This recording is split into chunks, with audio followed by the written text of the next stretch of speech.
Welcome to the Fintech One-on-One Podcast. This is Peter Renton, Chairman and co-founder of Fintech Nexus. I've been doing these shows since 2013, which makes this the longest-running one-on-one interview show in all of fintech. Thank you for joining me on this journey. If you like this podcast, you should check out our sister shows, Pitch It, the Fintech Startups Podcast with Todd Anderson, and Fintech Coffee Break with Isabel Castro. Or you can listen to everything we produce by subscribing to the Fintech Nexus podcast channel.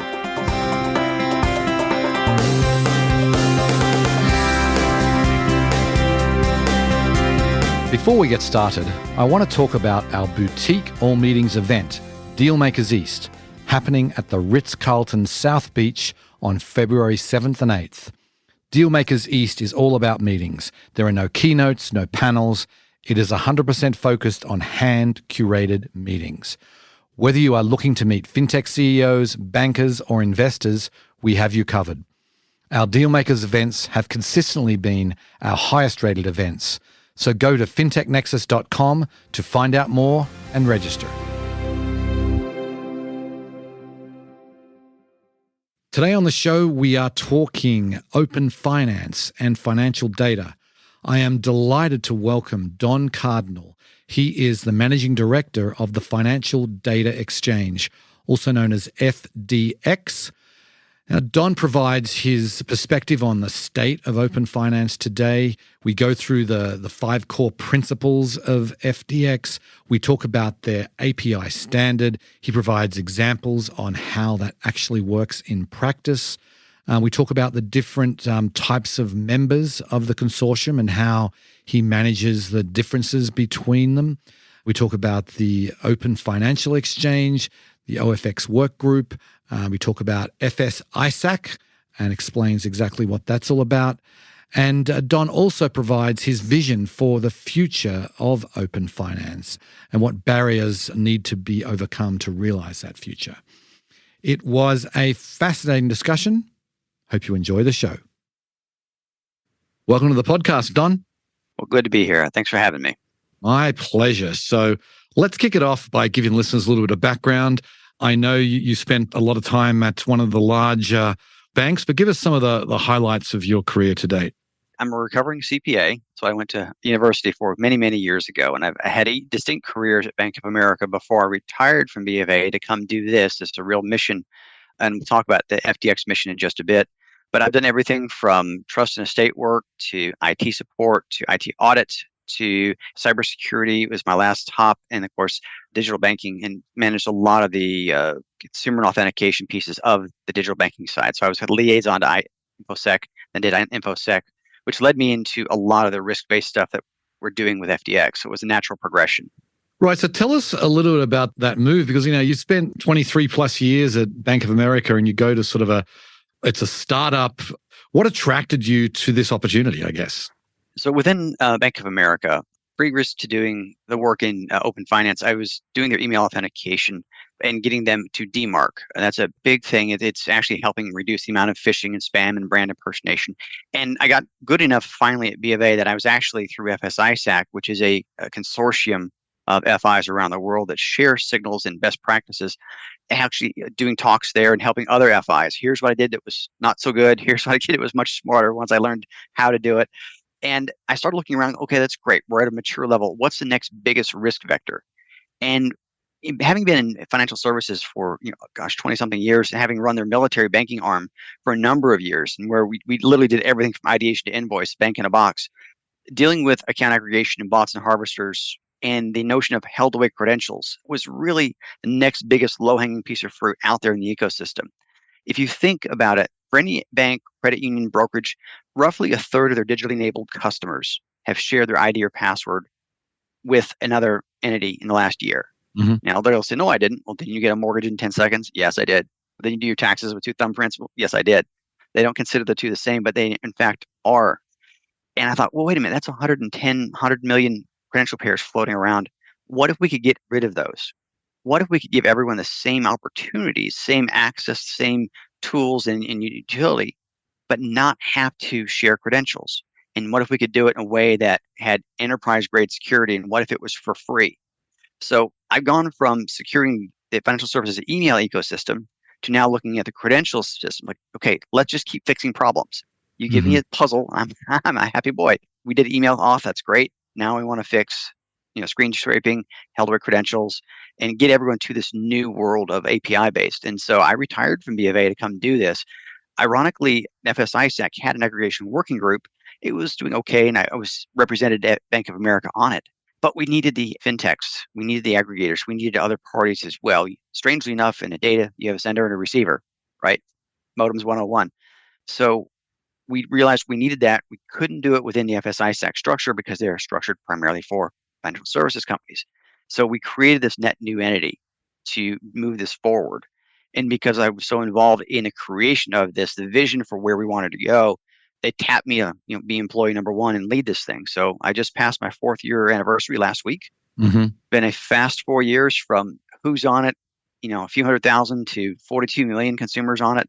Gone from a founding 22 member institutions to 230 organizations and growing. We have members on 4 continents now. It's just taken off. There's such a need for it. Before we dig into FDX, I just want to make sure that, that you talk about this organization, FS-ISAC, and I believe it stands for Financial Services Information Sharing and Analysis Center. Just describe what that is and the work you were doing there before we get into the heart of FDX. Sure. The FS-ISAC is a consortium, and there's ISACs in different industries. There's an aviation ISAC, there's a healthcare, there's utilities ISAC. Their job is to share signals of cyber attacks, information about zero-day attacks and vulnerabilities, and to do so in a way that liaisons with government and effectively provide a network of trusted partners of, under correct data sharing rules and security and all that good stuff to say, hey, I'm seeing something. What are you seeing? Or you're letting me know, hey, you're seeing this. Oh, that's a good idea. I better pay attention with this. Or, hey, there's a World Cup coming up. Is that going to be a good pretext for fraudulent emails? What are you seeing? Or any other news event. And being able to share that information and do it in a way that's shared between trusted partners that complies with all the bank secrecy laws is really valuable. End of the day, cybersecurity is a team sport. And bad guys will go after one FI or another, and they'll take the tools and keep hitting different houses on the block until they find a house they like. Well, if all the houses talk to each other, they can help make everyone stronger. And simply hey, I use this worked, or hey, I use this didn't work, and have very frank and free-flowing discussions amongst practitioners. I think that's the real merit of that. And they have 7,000 members on, I want to say, 5 continents. They are a global organization for doing this. The risk from held away credentials and screen scraping was just one tiny piece of the domains they protect. Right. So then describe what the original vision is for FDX and maybe how it's evolved to where it is today. When you start thinking about the millions of dollars that institutions spend putting up web servers, app servers, painting screens for other computers that they don't care what they look like. You're talking about wasting millions of dollars in hardware. You're talking about IDs and passwords floating around, and that you're frequently have those issues. And that's every great idea starts out. Wouldn't it be great if ... Wouldn't it be great if you could still have these apps come in, but do it with B2B level security, enterprise grade security? Wouldn't it be great if consumers didn't have to do anything different, didn't have to cough up their IDs and passwords? Wouldn't it be great if? And so you said, okay, well, that's great. That's the WIFM for the banks. What about on the recipient side? Well, I don't have to hold credentials anymore. Today's class action happy world, those are dangerous. I don't have to hold certain information about you. By the way, I now can get better and more hygienic data because I'm not having to guess about what this balance field is on this credit card screen is. I now know exactly what it means, FI to FI to FI, which means the data is accurate. So when I'm giving somebody advice on pre-filling an account application, if I pick the wrong data amount, I may overextend them credit. I may underextend them credit. One of them does them a disservice. The other one may be a violation of law. So if I can get their data, their raw material in a hygienic, highly available, secure way, I've improved their business. Those are rare instances where both parties get wins out of doing this, but for different reasons. Right. So what we're really talking about here is the core of sort of this open banking, open finance movement, right? Before we go into more of the detail, describe sort of the state of open banking in the US right now. Sure, the US and then in Canada as well, because a third of our membership is Canadian and they're doing a lot of good work. But in the US, I think they've shown a lot of maturity on the regulatory front, saying, okay, we kind of know what policy outcomes we want to have happen, but we're going to leave the technology, the how, to industry, the people who own the customer risk, the people who own the reputational risk and the market risk, and any sort of claims for losses and such like that. Leave that to them, because at the end of the day, they're the ones who, whatever they build, they have to live with. The old saying is architects should be forced to live in the houses they design. Well, similarly, if you let industry design the tech solutions, they're the ones they can live with. So I think that's really useful. Now, currently, I'll give you an update on kind of where we are in regulation. It's not to say there is no regulation. There are some regs out there. It's less regulation than most jurisdictions. Open banking, open finance isn't mandated. Now, the Consumer Financial Protection Bureau in 2017 put out principles about what data sharing should do, just thematic items. And they're in the process of revising Section 1033 of the Dodd-Frank rule that came out because of the financial crisis, that's going to codify certain elements of data sharing and give some specificity that the industry needs. What does that mean? That means probably you're going to be required to share data via an API. You're probably going to be required to have some security items in there. You're probably going to need customer permission. You're probably going to need a few things. So it's gone from 2017 high-level guidance to some very specific things that are coming down the pike. And where we are in that rule rewrite is under a small business review called a SBREFA. And regs are big enough. They said, hey, this might impact small businesses and small banks. Let's pull up and ask them specifically. So that panel will convene December or January and say, hey, look, here's what we're proposed to doing. How does this affect you? Typically 90 to 120 days after that, they'll release their findings. And then usually 90 days after that, they'll release a rule. That proposed rule is very nearly the final reg. And it will actually say, okay, here's what we're intending everyone to do. Comment on it, see what you think. And then probably we're guessing Q1 of 24, the final rule will drop, the law of the land on Dodd-Frank 1033. Then we'll start what they call the implementation period. Whatever rule they come up with, and again, we don't comment on policy, but in the past, it's where these have gone, and it's what Director Chopra has said as far as his timeline, that the implementation period will likely start Q1 of 24. At that point, whatever guidance, things that they say to do, then people will have to start building to. Right. Interesting. So you mentioned on your website these 5 core principles that FTX sort of operates under. Can you just share what those are and how you came up with these 5 particular things? The idea being, we've gone past the idea of, hey, look, this is consumer's data. It's not, any one entity's data. This is a consumer's data. And so if you put the customer in the middle, what does it mean for the customer to be in charge? Well, they have to exhibit 5 behaviors. And we have the CATS principle, CATTS, control. The customer is indeed in control. They decide what data from whom, through whom, for what purpose, for what duration they're going to share. Access. They need the ability to be able to access it. Either they or their agent need to be able to do it in a secure, machine format. Typically, an API is how we interpret that. Transparency. You need to see what data you're permissioning. You need to see where it's going. So we see different entities, like different banks will stand up dashboards now. Hey, do you know, Peter, that you're sharing data with this tax prep company? Mm-hmm. Hey, do you know you're sharing data with this mortgage company? Oh, yes, I do. Or, oh, I forgot about that one. Turn it off. Traceability. The idea is from a request to any intermediary to the data source and then back out again. Every stop on that subway, you should know where it stopped and where it's going. That traceability is important when you have fraud claims, for example. Being able to have attribution of, well, where's this subway been? So we know where to go look. It's incredibly important. Without it, you really have a hard time establishing liability. And liability frameworks have been the bane of open banking regimes for quite a while. And of course, security. We base our security baseline on the NIST cybersecurity framework. We have some of the leading cybersecurity engineers and architects for financial services from around the planet working with us. Several of them have written things in IETF standards. Several of them are part of the OpenID Foundation Identity FAPI working group. So we have a who's who in security and auth space, and being a former practitioner, I'm kind of proud of the work that they've done. So I think those 5 principles, when it exhibits those 5 principles, you really have a system, CATTS. Right. Really interesting. So I'd like to get a little bit technical if we can and talk about the API standard that you guys have, enabled. Can you just describe exactly what that is? Sure. I mean, quite simply, it's JSON requests and responses against a RESTful API. It's both that simple and that complex. Mm. Now, the authentication stack we use is the OpenID Foundation's FAPI 1.0 Advanced and SIBA. FAPI 1.0 Advanced is an extension onto OAuth 2, which is a mechanism for tokenizing access, so you don't have to share credentials.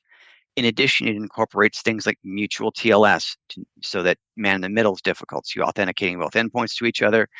In addition, we also offer the ability to encrypt data or truncate or tokenize data at the field level. So from the actual, if you go up the OSI model, we'll get really geeky, from TLS 1.2 and higher, and then going through all the parts of the session, we have security standards baked in all the way through that. And I think it's really important. At the end of the day, it is just payloads. And those JSON objects, again, we work on defining those. Now, luckily, we didn't have to go first. And our friends in Britain had the courage of the first draft. Mm-hmm. And we looked at our friends in Australia and other jurisdictions, and we all look at each other's work. And I think it's really useful. So we were able to determine what we wanted to build there. We were able to leverage the same authentication standard. By the way, Brazil, Australia, UK, and eventually the Berlin group in Germany and other jurisdictions, Colombia is working on it. All RESTful APIs, JSON request response, all using FAPI 1.0 Advanced. We have the same building blocks under the hood for everybody. That's important. So that's a big overview of the tech stack and what we have. The other thing we did is we didn't want to reinvent the wheel. So if there was a industry standard already for annuity payments, we said, hey, can we reference your stuff here so the field descriptions are all the same? Because your backend system already has those same definitions and we don't want to write a translation layer. Yeah, okay, go for it. So we've talked to FIDO, we've talked to Accord, we've talked to Mismo, we've talked to other groups as well. So that, again, if someone's already got something defined and in use in the ecosystem for a field definition, we replicate it in our spec as well, so no one reinvents the wheel.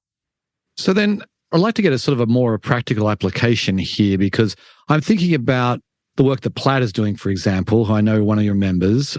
You know, I go and open up any kind of account, like I did one the other day for a brokerage account, and connect your bank, and I get the familiar Plaid screen where I log into my bank, you know, through Plaid.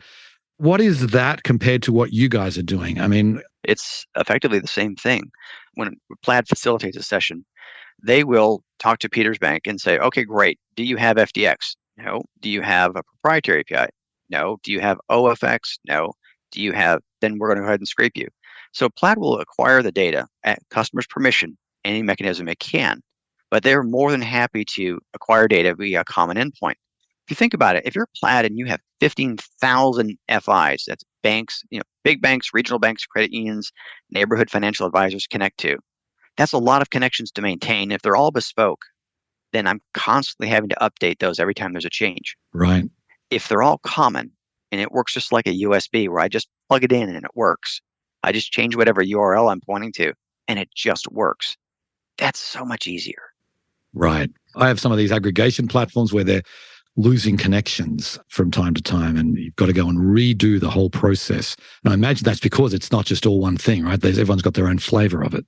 Not yet. We're getting there. We've gone from a few 100,000 connections to 42 million consumers, but we have this long tail in financial services of small FIs, regional FIs, and they're going to take a while to adopt. Just like they took a while to adopt online banking, not everyone had the online banking we know of today on day one. Right. Remember back, well, everyone forgets that, but online banking 1.0, Biggs had it, and it was simply balance, maybe a few transactions, Right. and that was it. And eventually it worked its way through the rest of the ecosystem. EMV card, same sort of thing. Mobile banking, same sort of thing. And we're in that same deal. Now, we are a faster adoption curve, certainly, than those three examples. So you've got this legacy world out there of thousands of endpoints. Some of them have legacy OFX, some of them have FDX, some of them have proprietary, some of them have none of the above, and so they're scraped. Over time, we're organically moving them very rapidly to FDX because it's more secure, it's more consistent, it's free. I think you mentioned earlier that not having to enter your credentials, because when you connect with Plaid, you have to enter your credentials into your bank. And I always think it'd be nice to not have to do that. But are you talking about a system where when you're connecting a brokerage to a bank, are you going to be able to do that without having to enter your bank credentials? Wonderful point. So let's talk about the journey. And it's called the redirect flow around the world. And so I pull up an app and I think, oh, this is a really great app. I want to use it for advice or investing or buy a car, whatever. One of the things under FDX is the session gets handed over to the financial institution so that any authentication takes place on the FI's real estate. Right. So if I'm not part of the authentication session, I don't see it, I don't know it, anything happens, wasn't my fault. So to the extent that even though it's Plaid, it's probably handing the session over to the FTX endpoint at Wells, City, Chase, Navy Fed, whomever. So that extent, it's really working well. On the legacy connections that haven't migrated yet, and they're working very hard to do so, that they will have an ID or password to do that because they're still having to log in as if they were the consumer. There's still that long tail of legacy connections we're dealing with. We're moving them as fast as they can. But typically, the way it's going to work globally, and the way it does in the end state, is that app hands it over to whatever bank or broker or real estate company or payroll company even. And then the authentication is done locally. Right. So does that mean then if you've got, like, you're on your phone and you've got Face ID, you can just use the native authentication that you're on the device you're using? You won't have to actually enter in your information. That's correct. And we are a big fan of the Better ID Coalition, the FIDO Alliance. And so the extent that you have WebAuthn or FIDO2 biometric enabled on your device, technically that redirect is over to Chase's mobile app or B of A's mobile app. And then you can just touch the device and say, hey, are you sure you want to share this data? Touch your device. Yes, it is. Great. Boom, you're over. And that's it. And I've never keyed in an ID or password. You don't technically have to. End of the day, we want to get to a world without passwords. Everyone does. And so to the extent that you have a FIDO or WebAuthn enabled endpoint, all the better. Right. Okay. So then you've obviously spent some time in cybersecurity, but the hackers love passwords, right? Because they work and they're relatively easy to access, it seems. I mean, if we move to a world without passwords, your face is your face, your fingerprint's your fingerprint. You can't change it. How do we kind of get to a world where that is secure and the hacker can't get your face and start using it, opening up bank accounts? Good question. Now, I'll call apart two big differences. You remember the Office of Personnel Management that was breached several years back, and you had personnel records with biometric fingerprints and things in it that were lost. And to your point, you can't reset a biometric. You can reset a password, other tokens. You can't reset a biometric, which is why one of the core tenets of the Better ID Coalition and the FIDO Alliance is the customer holds their biometric in a secure enclave on their device. When you touch your device or do your face recognition to your device, what's actually passed isn't the actual biometric. It's hey, they've authenticated, it's them. A token goes across that says, yep, we've checked them out. He's to whatever degree of certificate you need. It's really Peter. It's absolutely Peter. It's a known device. And that token goes across. And that's what goes across, not the actual biometric. Let's say you're a bank. I came from B of A. I don't want to hold your biometric. I don't even hold your password technically. All I know is whatever you keyed in matches whatever I've got encrypted. So you never want to hold a biometric ever. And so that's why we've written FIDO and call it out as in our guidelines for our security and authentication. And I think that's the important thing, in customer in the center, right? So if I stay in control, the credentials stay with me, my biometrics stay with me, I'm in control. So it hits two of our cats, control and security. Right. Gotcha. Who are the members of FTX? Can you just roll through some of the names, the more recognizable names that the listeners would know?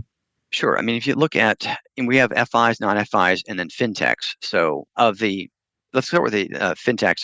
We have all the major aggregators. So you look at Plaid, Yodlee, InvestNet, MX, Finicity, MasterCard, Indian Fiserv even has a large aggregation business. And of course, in Canada, Flinks, and there's some other aggregators as well. We also have the large fintechs. So you look at PayPal, Venmo, Stripe, Block, you've got Intuit, all their brands, Xero. And so you have a lot of those folks. There's need for data. And then the FI side, of course, usual suspect, Wells, City, Chase, B of A, Navy Fed, Regions, Citizens, PNC Bank, and just going down the list, Akoya, which is owned by member banks, the Clearinghouse, run by member banks, and trade associations. We also have consumer groups as well. And that's important. We have academics. That was one of the other things we learned from our friends around the world. You can't just get a regulator, a couple big fintechs, a couple consultants, and a couple big banks and say, okay, everyone, you're the group, you're the committee. You have to have a huge community where you have the two young ladies in a garage. You have to have academics. You have to have consumer groups and trade associations. And everyone has to have some sort of voice. And I think it's one of the things we did right with FTX. I'm not trying to do a hearts and puppy dogs thing, but for this to be durable and to reflect a diverse market of 330 million Americans, you have to have a consortium that big.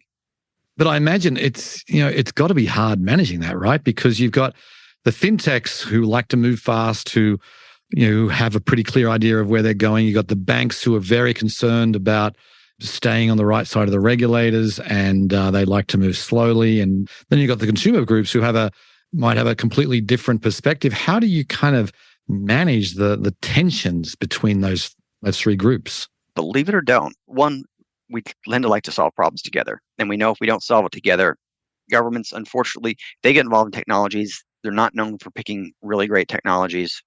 That's just one of those things. But two, that balance, and we have our leadership, whether chairing the committees, workforces, task forces, always have an FI and a non-FI as co-chair, co-lead. And that natural friction gives us a certain amount of energy. Believe it or don't, it's actually a good thing. We have that balance. We require 2/3 majority on anything, which means we have to have consensus. But that helps weed out extreme positions because we can only have central positions. We can only have common elements. And that's been really useful to establish trust amongst all the players. Hey, if we follow this process, FTX will make sure that we only move where the entire herd wants to move, and that no one group gets excluded. And then there's equal opportunity for an effective voice, not just a voice, but actually being able to, if you're persuasive enough, punch way above your weight. And we actually do have members who do so. Right. So I think that's one of the things we've gotten right. Okay, that's great to hear. So I want to ask about OFX, the Open Financial Exchange. It predates you guys considerably, but what is it and how do you work with it?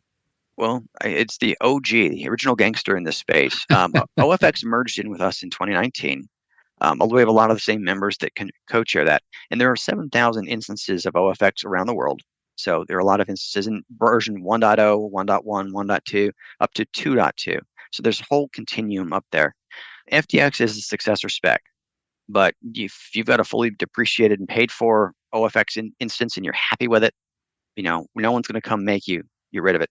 Now, the older versions are being started to be deprecated, the 1.01, 1.02, because they're SGML or XML, which is an older technology, or they only support ID and password and don't support OAuth 2 and tokenized access. And for security reasons, people are migrating off of those simply because they're not as capable. I mean, some of the older versions of OFX are 20 plus years old and are an older tech. So you're starting to see those deprecated and just you normally would in due course. But certainly OFX is currently viable. OFX 2.2 with good, strong tokenized access it's just fine. And you can keep that as long as you like. We have a lot more capability in FTX. And just like I'm not going to make you let go of your high school mixtape, you can still keep it as long as you like. I hope to make MP4s and Spotify so much better that you want to organically move to it. Right. Gotcha.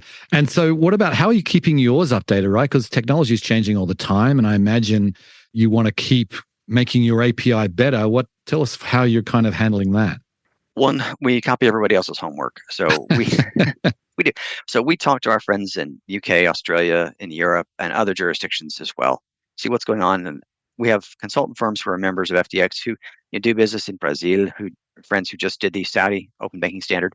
And so we're talking to each other constantly about what's going on. And of course, we're also watching standards bodies like IETF, W3C, the OpenID Foundation, keeping an eye on what's coming under security and auth space. Are there any draft specs we need to know about and get ahead of? And it's simply just getting together and talking to people. You can stay pretty well abreast of things on behalf of our members. Luckily, our members don't have to be an expert in all those areas. They can come to us and say, okay, what's the news? Okay, well, here are the headlines. Okay, cool. Let us know. So do you guys have engineers on staff, or are you taking engineers from your member companies to create this? It's a total volunteer effort. We have 9 employees. So this is the ultimate Tom Sawyer gig. Our members do all the heavy lifting. It's their spec. We facilitate the calls. We do certainly the media outreach and go speak at conferences and help them where we can. But this is their spec. They wrote it. They designed it. They vote on it. We're here to facilitate. But I'll tell you the advantages we have over other markets. No taxpayer dollars were harmed in the making of this spec. Right. We're not dependent on a change in election cycle changing your regulator. So think about it. If you're about to commit 10 million, 20, 50, $100 million to open finance, do you want a spec that's going to be consistent and not worried about the vagaries of election and government changeovers, not dependent on tax dollars and budgeting fights, or something that's going to be consistent? It's self-funded year over year over year.